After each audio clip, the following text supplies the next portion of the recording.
ഇത് പൂച്ച കൊണ്ടുപോയി എൻ്റെ ഇത് തലയുണ്ടല്ലോ, ഇങ്ങനത്തെ ഒരു കറുത്ത ക്യാപ്പുണ്ടല്ലോ, അത് പൂച്ച എടുത്തുണ്ട്. പൂച്ച ഇത് നോക്കുന്നുണ്ടായിരുന്നു ഇതിനെ. അപ്പം ഞാൻ വിചാരിച്ചെന്തോ ഞാനിങ്ങനെ എല്ലാം ഇങ്ങനെയൊക്കെ കാണിക്കുന്ന കണ്ടോണ്ട് നോക്കിക്കൊണ്ടിരിക്കുകയെന്ന് വെച്ചാൽ പൂച്ചക്കുഞ്ഞ്. കുറച്ച് കഴിഞ്ഞപ്പോണ്ട് ഇതിൻ്റെ ഇതൂരി എടുത്തോണ്ട് ഒരേ പൂക്ക തട്ടി കളിച്ചോണ്ട് പോയി. എവിടെ കൊണ്ട് വെച്ചെന്നറിയത്തില്ല, ഞാൻ കൊണ്ട് കളഞ്ഞു. വല്ല കട്ടിലിൻ്റെ അടിയിൽ സോഫയുടെ അടി കണ്ട കണ്ടാവും. ഇപ്പോൾ അവിടെ മാറ്റുമ്പോൾ കിട്ടുമായിരുന്നു.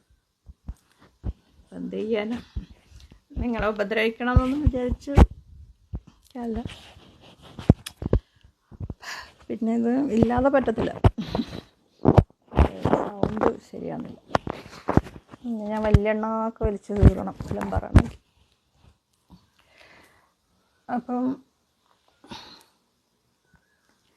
അത് ഒന്നും പറഞ്ഞ് ഞാൻ ഉപദ്രവിക്കുന്നത് നിർത്തിയതായിരുന്നു. പക്ഷേ എനിക്ക് ഇന്നലെ കേട്ട സംശയം ചത്തുപോയെങ്കിലോ ഒന്ന്. അപ്പോൾ ബാക്കി ഇവിടെ പറഞ്ഞിട്ട് വെക്കാമെന്ന് വിചാരിച്ചു. അപ്പം അത്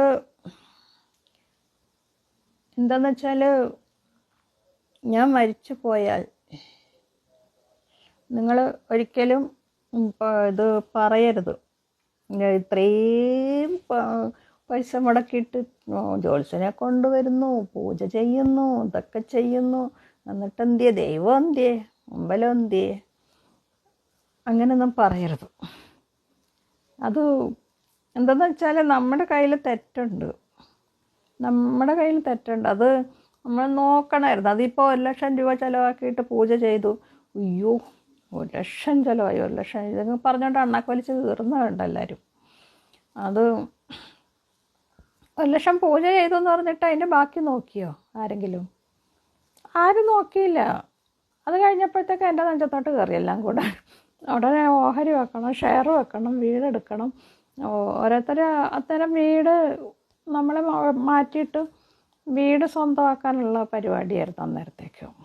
വീട് വിപ്പിച്ചിട്ട് ആ പൈസ കൊണ്ട് പോകാൻ കുറേ പേര്. അപ്പം അമ്മ ഒറ്റയ്ക്കല്ലേ ഉള്ളൂ, അമ്മയ്ക്ക് ഒറ്റയ്ക്ക് പയറ്റിക്കാൻ പറ്റത്തില്ലല്ലോ. ഞാൻ പോയി കഴിഞ്ഞാൽ അതെല്ലാവർക്കും അറിയാം. അതിനെ മനഃപൂർവ്വം തന്നെ അങ്ങനെ പിന്നെ ഒരു പ്രശ്നങ്ങളുണ്ടാക്കിയിട്ട് തന്നെ അവിടെ നിന്ന് മാറ്റിയതല്ല. ആ പ്രശ്നങ്ങളുടെ ഇടയിൽ ഇത് ഈ സമയം കഴിഞ്ഞു പോകുന്നത് ആരും ശ്രദ്ധിച്ചില്ല. 3 വർഷത്തെ കാലാവധിയാണ് പറഞ്ഞേച്ചു വന്നത്. അത് ആരും ശ്രദ്ധിച്ചില്ല. അത് പോയ കാലം ഈ 3 വർഷത്തിനുള്ളിലെല്ലാം തവിട് പൊടിയായി. അപ്പം അതൊക്കെ ഒന്ന് നോക്കണ്ടേ. അപ്പം ഈ പരദൂഷണവും നുണപറച്ചിലും ഇതുതന്നെ വയ്ക്കുമ്പോഴത്തേക്ക് കുടുംബദോഷം ഉള്ളപ്പോഴത്തേക്ക് അതെല്ലാം നടക്കും. ഈ പരദൂഷണമൊക്കെ നടക്കും. എന്നുവെച്ചാൽ ഒരു കുഴപ്പമില്ലാത്ത ആൾക്കാർക്ക് ഈ കുടുംബക്ഷേത്രവും അമ്പലമൊക്കെ വർഷത്തിലൊരിക്കൽ പോയിട്ട് തൊഴുന്നവർക്ക്, പൂജ ഉത്സവങ്ങൾ നടത്തുന്നവർക്കെല്ലാം അതൊക്കെ പറ്റും. അവർക്ക് കുത്തിയിരുന്നിട്ട് പരദൂഷണം പറയാം, വേറെ കുഴപ്പമൊന്നുമില്ല. ദേവി ഇങ്ങനെ അനുഗ്രഹിച്ചുകൊണ്ടിരിക്കും, നല്ലതായി വരട്ടെ എന്നും പറഞ്ഞുകൊണ്ട്. നമ്മളതുപോലെയാണോ? നമുക്കതുപോലെ പറഞ്ഞുകൊണ്ടിരിക്കാൻ പറ്റുമോ? എന്തെല്ലാം കാര്യങ്ങളുണ്ട്. അപ്പം എല്ലാത്തിനും തടസ്സങ്ങളും കാര്യങ്ങളൊക്കെ തന്നെ. അതൊക്കെ നീക്കാൻ വേണ്ടിയിട്ട് നമുക്ക് ഓടണ്ടേ. അന്നേരം നടന്നൊരു വഴക്കന്നെ എല്ലാവരും കൂടെ ഒന്നിച്ച് നിന്നിട്ട് അതെല്ലാം നോക്കിയൊക്കെ തീർക്കേണ്ടതായിരുന്നു അന്ന്. പക്ഷെ അപ്പോഴത്തേക്ക് സ്വത്ത് പൈസ എന്നൊക്കെ പറഞ്ഞുകൊണ്ട് കിടന്നുകൊണ്ട് ബഹളം ഉണ്ടാക്കി.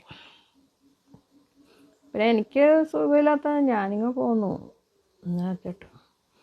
അപ്പോൾ അതുകൊണ്ട് ഒരിക്കലും ദൈവത്തിനെ കുറ്റം പറയരുത്. ദൈവത്തിന് കാലാവധിയും തന്ന് അതിൻ്റെ അപ്പുറം തന്ന് ദൈവത്തിന് തന്നെ മടുത്ത് ദൈവത്തിന് ദേഷ്യം വന്ന് തുടങ്ങി. അതാണ്. അപ്പോൾ അതിനൊരിക്കലും പറയരുത്.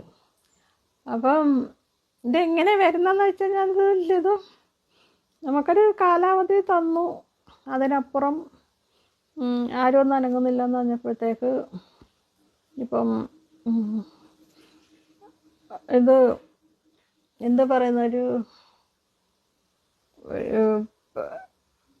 ഒരാൾ ഇത് അമ്പെടുത്ത് വില്ലെടുത്തിട്ട് അമ്പ് ചെയ്യുന്ന സമയത്ത് ഇയാൾ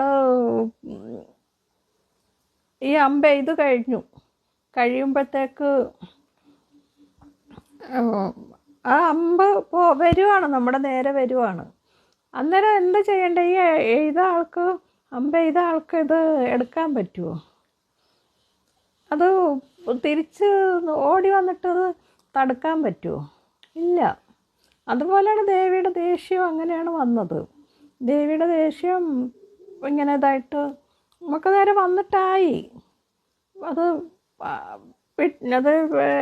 എറിഞ്ഞിട്ടായത്. അപ്പം അത് ദേവിക്കത് തിരിച്ചെടുക്കാൻ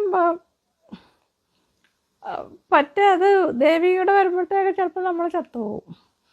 അപ്പം അതിന് മുമ്പ് ആരെങ്കിലും വന്നിട്ട് അതിനെ തടഞ്ഞെങ്കിൽ നമ്മൾ രക്ഷപ്പെടും. അത്രയേ ഉള്ളൂ. ഇനിയിപ്പോൾ ലാസ്റ്റ് ചാൻസ് അത്രയേ ഉള്ളൂ. അപ്പം അത് മനസ്സിലാക്കണം, ആ കാര്യം മനസ്സിലാക്കണം. അപ്പം ദേവിക്ക് ഇരിപ്പിടമില്ലാത്തടത്തോളം കാലം ദേവിക്ക് ഇരുന്നിട്ട് നമ്മൾ അനുഗ്രഹിക്കാൻ പറ്റത്തില്ല. അത് നമുക്ക് വരുന്ന ആപത്തുകളെ തടയാൻ പറ്റത്തില്ല. അപ്പം അതിൻ്റെ ഇപ്പുറത്ത് ഇത് രാക്ഷസും ഇപ്പുറത്ത് ദേവിയുടെ ദേഷ്യവും രണ്ടും കൂടെ ആയിട്ട് നമ്മുടെ കഴുത്തിനേറി പിടിക്കുകയാണ് ഇപ്പം ചെയ്തിരിക്കുന്നത്. അപ്പം അതിനാണ് ഇപ്പോൾ ഈ മൃത്യുഞ്ജയ പൂജ മറ്റേ എല്ലാവരും ചെയ്തുകൊണ്ടിരിക്കുന്നത്. പാൽപ്പായസമൊക്കെ കഴിപ്പിച്ചുകൊണ്ടൊക്കെ ഇരിക്കുന്നത്. ഭഗവാനെ ഗുരുവായൂരപ്പനെയൊക്കെ വിളിച്ചുകൊണ്ടിരിക്കുന്നതാണ്. ചിലപ്പോൾ ഗുരുവായൂരപ്പനെ രക്ഷപ്പെടുത്താൻ പറ്റിയേക്കും, അല്ലെങ്കിൽ ഭഗവാനെ രക്ഷപ്പെടുത്താൻ പറ്റുമായിരിക്കും. അതൊക്കെ ഒരു ചാൻസ് മാത്രമേ ഉള്ളൂ. അതിപ്പോൾ നമ്മൾ എത്രത്തോളം ഇതിൻ്റെ കാഠിന്യം എത്രത്തോളം ഉണ്ടെന്നുള്ള പോലെ ഇരിക്കും.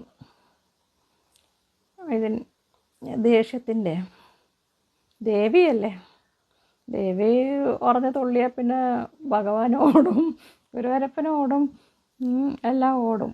അപ്പോൾ അതുകൊണ്ടതൊന്നും പറയാൻ പറ്റത്തില്ല. അപ്പോൾ നിങ്ങളെന്ത് ചെയ്യണമെന്ന് വെച്ചാൽ, ഞാൻ മരിച്ചു പോയാലും മരിച്ചു പോയാലും നിങ്ങളത് മുഴുവനാക്കണം. അത് അപ്പോൾ ഒരു മരണം കഴിഞ്ഞിട്ടൊരു ഗ്യാപ്പ് കിട്ടും, കുറച്ച് ദിവസം കിട്ടും. അപ്പോൾ അതിൻ്റെ ഉള്ളിൽ ആ പരിഹാരം ചെയ്യണം. പിന്നെ ഇനി വേറൊരാളിലേക്ക് അത് മരണം എത്താതിരിക്കാൻ വേണ്ടിയിട്ട് നമ്മൾ തടയിടണം. ഇപ്പം എന്നെക്കൊണ്ട് ചെയ്യാൻ പറ്റുന്നത് ഞാനിപ്പോൾ ചെയ്യും.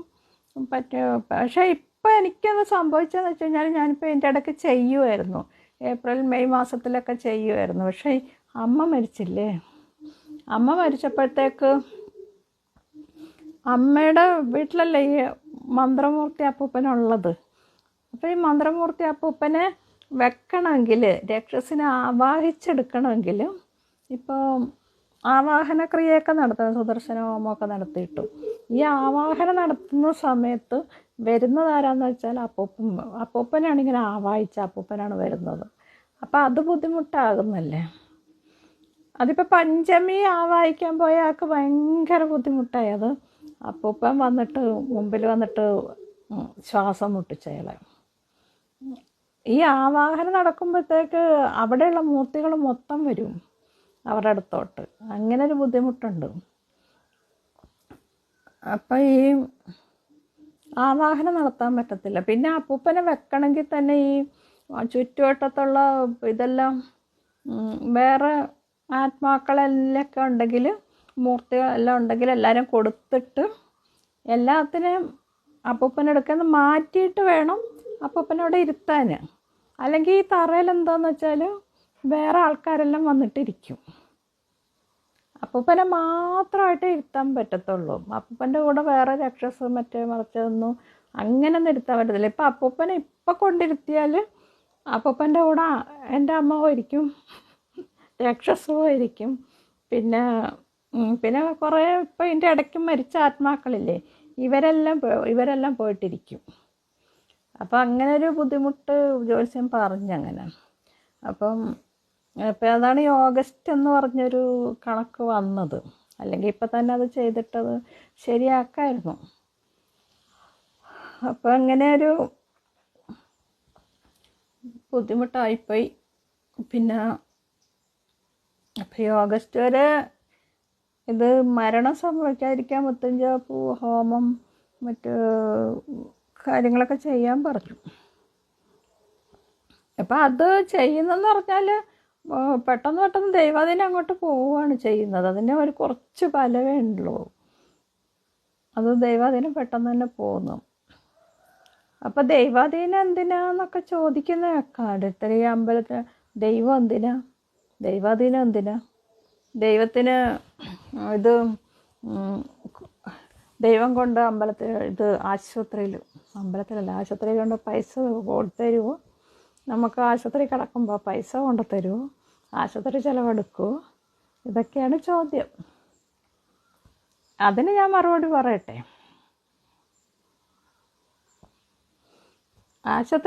ദൈവം ആശുപത്രി വന്ന് ചിലവെടുക്കത്തില്ല. പക്ഷെ ദൈവം നമ്മളെ രക്ഷപ്പെടുത്തും ദൈവാധീനം ഉണ്ടെങ്കിൽ. അത് നേരത്തെ തന്നെ അസുഖം കണ്ടുപിടിച്ചു നമ്മൾക്ക് ചികിത്സിക്കാനുള്ള അവസരം തരും. നമ്മളിപ്പോൾ നിസ്സാര ഒരു ആശുപത്രിയിൽ വേറെ ആരുടെങ്കിലും കൂടെ പോകുമായിരിക്കും. അപ്പോൾ ആയിരിക്കും നമുക്കൊരു എന്തെങ്കിലും ഒരു